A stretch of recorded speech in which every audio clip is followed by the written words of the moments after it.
This is Walt Disney World Today. Give us 5 minutes and we'll give you the world. It's Friday, August 1st, 2008, and this is episode 443 of Walt Disney World Today. I'm Matt Hochberg of StudioCentral.com. On the show today, we have Mike Scope of allears.net. Welcome, Mike. Matt, I don't do this too often, but there is no podcast opening tonight from me. Instead, I have a shout-out to our compadre, Len Tester, whose birthday is today. And, not to be forgotten, also a shout-out to Lou Mangiello, whose birthday is tomorrow. So happy birthday to... Where's the boo? Happy birthday to the two paisans. The paisans. We should have written an ode to Len. Maybe not. Swing and a miss. All right, anyway. Also joining us is Mike Newell of Mouse World Radio. Welcome, Mike. I would also like to give a shout out to Lou on his his birthday tomorrow. Be brief, will you? And also joining us is our special guest, Tim Krasniewski of DBCNews.com. Welcome to the show, Tim. Thank you. Good to be here. One of my favorite sites, by the way. Really? Wow, that really came to a halt there. Now we brought Tim on because we've often wanted to talk about more than we've talked about Disney's Vacation Club. We've talked about in the past, kind of the basics of. But I know that there's many of our listeners are Disney Vacation Club members, and maybe there's some they're still kind of on the fence about it. And we thought that we would give a good opportunity here to bring Tim on to talk about some more advanced topics, if you will, about Disney's Vacation Club. And tonight we're talking about banking and borrowing points. For some people, the word banking might be a little foreign because I know some people have the policy of why bank and they just spend and hoard. Just borrowing is what happens more than anything. But I wanted to give a quick overview of banking and borrowing. And Tim, if I'm off on this, please feel free to correct me because you are Mr. DVC here for today. Okay.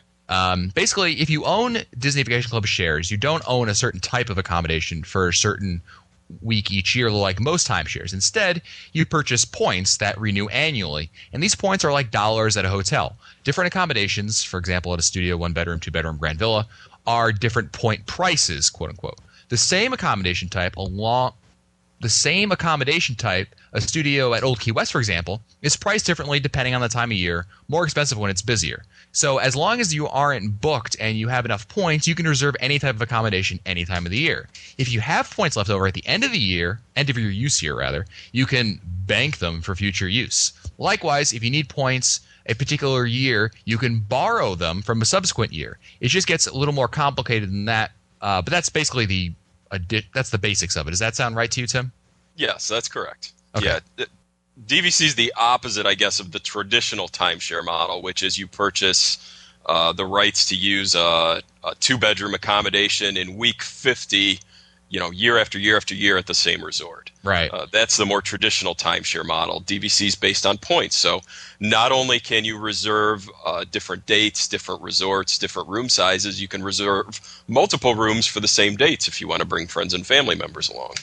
Right. And obviously, based on the amount of points you have, you can, like I mentioned, you have the option of using those points each year, but you can also bank and borrow. So, right. Tim, let's start with banking points. When would you want to bank points? Members operate on what's called a use year. There are 8 different use years, and it's basically the period on which your particular points renew each year. My use year is February. So whenever I get a new set of points every February 1st, and my points are good from February 1st until the following January 31st. As far as banking, you can bank your points within the first 8 months of your use year. So with me having a February use year, my eighth month is September. So I have until September 30th of every year to say, I'm not going to use any of my points, I'm not going to use some of my points. Whatever the case may be, you can roll those forward to the next use year. Okay. Now, are there certain circumstances when you would think it would be a good time to bank? There's really no reason to do it early. So probably waiting until close to the last minute is wise for most people, and unless you're absolutely certain you're not going to use them and don't want to forget about it. Right. But in my case, again, I have until September 30th. There's no reason for me to bank my points before September 30th. there's no additional savings or additional benefit to me to do that. The other side of that is banking is a permanent transaction. Once you've banked points, you can't decide, oh, gee, now I decided I want to go to Mousefest in December, so I want to use those points. You can't do that. You can't unbank points. Right. Makes sense. Now, have you ever banked points? I know a lot of DVC members don't bank points simply because if anything, there's never enough points to go around. But has there been an example that you can share with our listeners that you've banked points? As a matter of fact, I banked some points today. Wow. What's the reason? Well, I purchased a contract within the last few months at the Boardwalk. Nice. I own at Saratoga Springs and now the Boardwalk. And when you buy some add-on points from DVC, they always give you the points for the current year that you're in. So for my 2008 year, which runs from February 08 to January 09, I got some Boardwalk points. Well, we're not going to be back until next summer. Right. So I actually booked that reservation today, and what I did was all in one transaction. They banked my 2008 points and turned around right away and used them for a trip in 2009. Okay. Newell, have you ever banked points? Sure. If I've gotten let's say I don't need a big room one year, so I get a studio, and if I'm not really going back anytime soon, I'll bank what's left over. This way, I only use what I need, and then whatever's left over, I say, oh, you know what? I'll save them for next year and get maybe a larger room on the next year. So I'll bank points to save them for another trip. So when was the last time you did that, Mike? I banked some today, as a matter of fact, because it was the last day of one of my contracts. So I had 40 points banked, or 40 points in an account that I'm not going to use right away, and I decided to bank them for a trip next year. Interesting. Good point. Yeah. Tim, any other instances that maybe you're someone on your site at dvcnews.com or people perhaps have used as a good strategy for banking? Like, if you ever run into, I don't know what, you know what I mean?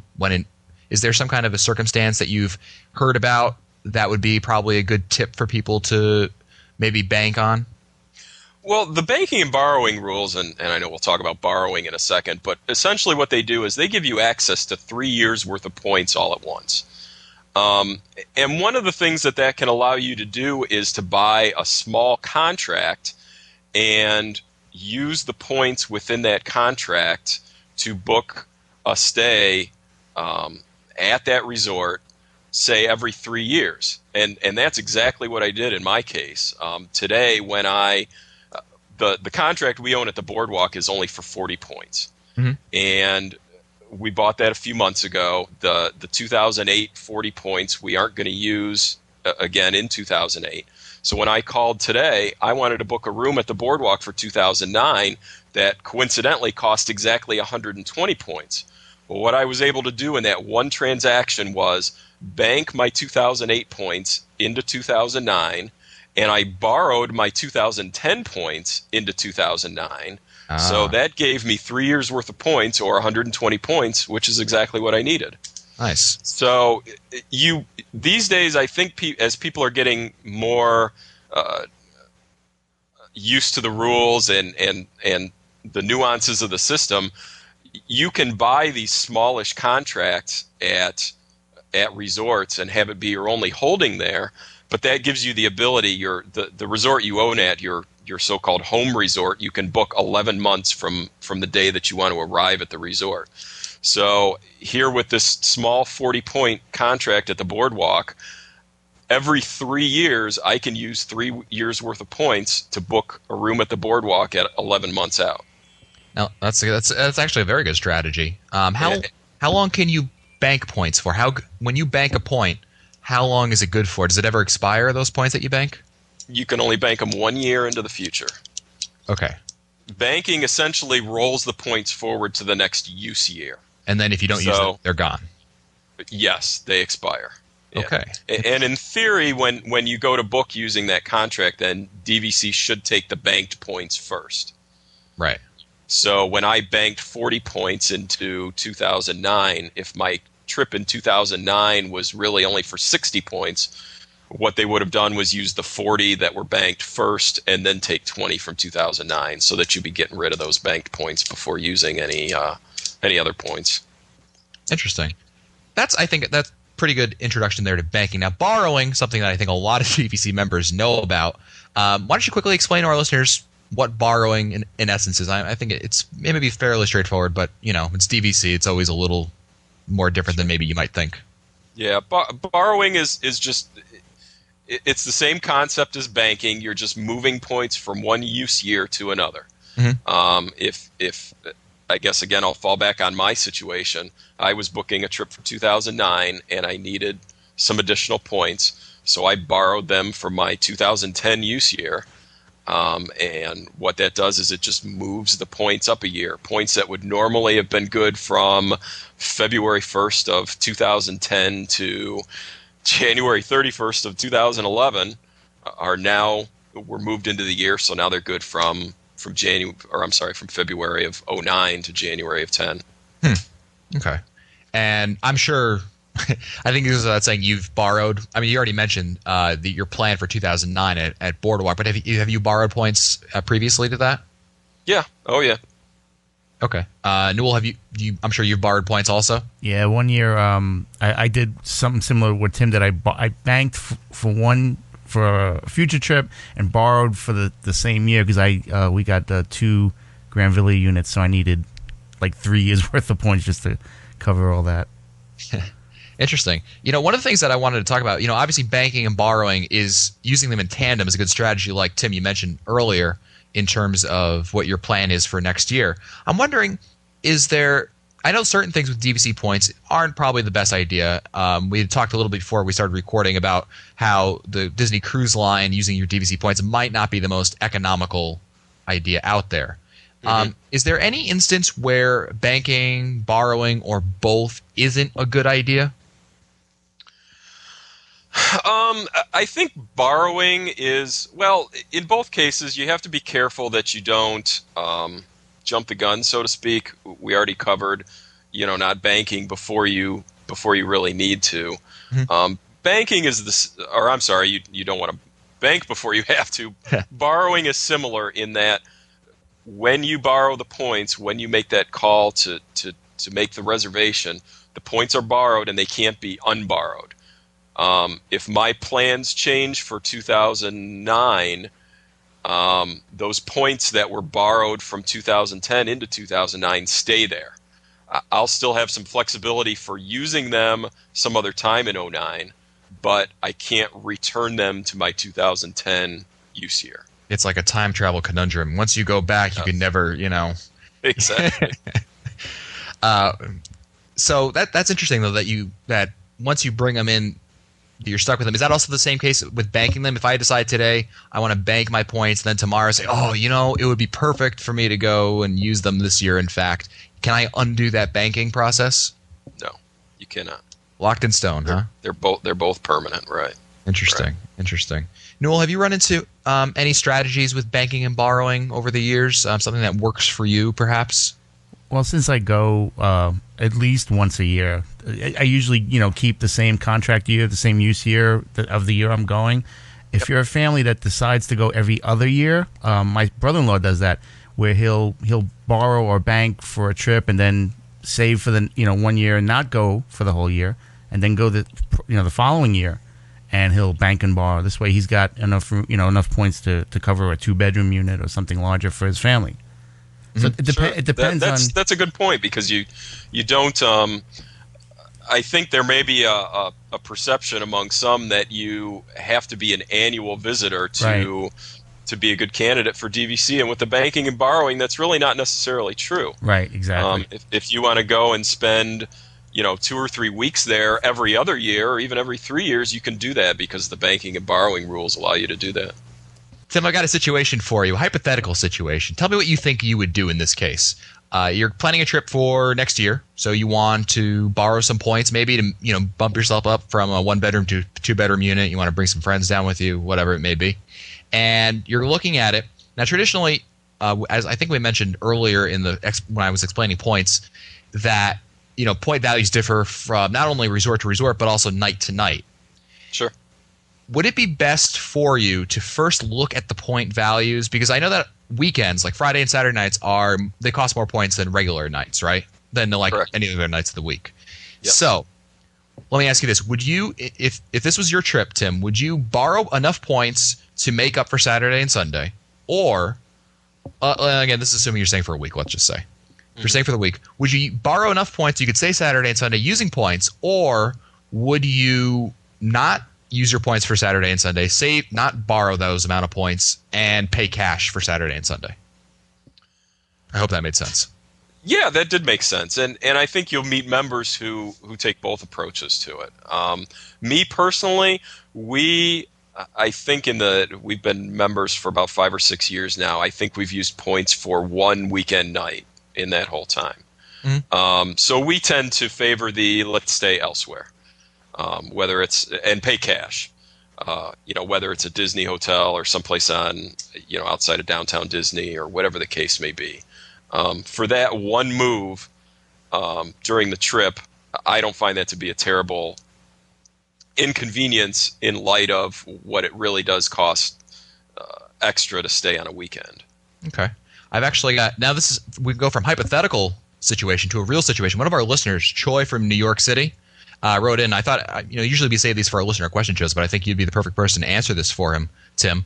He writes in, if you have multiple upcoming Disney Vacation Club reservations, with the earlier reservation using banked points, and you cancel the earlier reservation, will Disney use the bank points to the latter reservation? For example, can Disney automatically use the points with the sooner expiration date, or are the specific points tied to a specific reservation? If the points they won't automatically do it. It's if you cancel the one reservation with the banked points, they aren't just going to automatically roll over to the second reservation. Okay. It won't happen without any intervention there.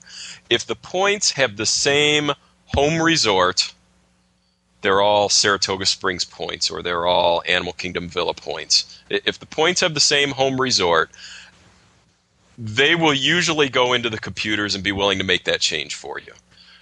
Where you run into trouble is if you were trying to manipulate this 11-month booking window, because you can book your home resort where you own points 11 months out and resorts that you don't own at 7 months out. If you were trying to manipulate that by rolling over points from one contract to another, they wouldn't let you do it. Right. Interesting. If you had a reservation if you had 2 reservations at the beach club, and one of them was using points from Saratoga, and you booked one at 11 months, and you said, well, now I want to roll my Saratoga points over to that, they won't allow you to do that because that's kind of manipulating the system, if you will. I see. Gotcha. And before we go, Tim, I thought you'd mentioned to me earlier, before we started recording, also a change in the booking rules. And I thought it may not have to do necessarily with booking and borrowing, but certainly a lot of our Disney Vacation Club members who listen to this show might be interested in hearing about that. Yeah, just about a month ago, DVC changed their policies for, as far as I know, as far back to the origins of the program. Members were always able to make their reservations 11 months or 7 months in advance of their checkout date, and that policy is now changed, so it is now 11 months or 7 months from their arrival date. So it's an interesting change. I think there's been, in some of the online communities, there's been a little fretting about it and some speculation as to how it's going to impact things. Mm-hmm. I guess the important thing to remember is the number of rooms isn't changing, and somebody's going to be in those rooms. So it's really just a case of kind of reallocating how people are going to get the rooms. What it does is, you talked earlier about how the points are cheaper from Sunday through Thursday night. Right. So a lot of people, from my experiences, tend to arrive on Sunday night. They buy enough points so that they can do those Sunday to Thursday stays and sort of avoid the weekends. Now, if you're booking from your check-in date, what the system's probably going to do is favor those people who are arriving on Sundays to some degree, because you're calling 11 months out from Sunday and booking your entire stay. So if I want to book, Sunday through Thursday, I'm booking all of that 11 months out from Sunday. Right. If another member wants to arrive on a Monday, all those people who called and want to arrive on Sunday have already had access to that Monday. Yeah, I see what you're saying. So the question is, for people who want to arrive on a Monday or a Tuesday or a Wednesday, what are they going to find when we get into the real peak seasons for booking DBC reservations? One of the interesting dates is going to be Thanksgiving. Right. That falling on a Thursday, are people going to book that entire week, on the Sunday before, and other members who have historically not arrived until Wednesday or Thursday, are they going to find anything left when they call 11 months out from Thanksgiving? And we won't know the answer to that for a few months yet. Very nice. Well, thanks, Tim, for imparting your DBC knowledge upon us non-DBC peons. Well, at least me and Scopa. Newell's not a DBC. He's a DBC god also. Happy to help. And if you want to find our older episodes, read our show notes, or send us your comments, visit the Walt Disney World Today website at wdwtoday.com. For Len Testa, Mike Scopa, Mike Newell, and Tim Krasnewski, I'm Matt Hochberg. We'll see you on the next show.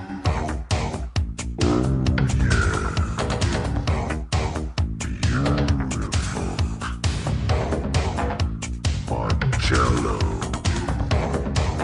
even more beautiful. Oh yeah, WDW Radio, beautiful. Oh yeah, Moncello,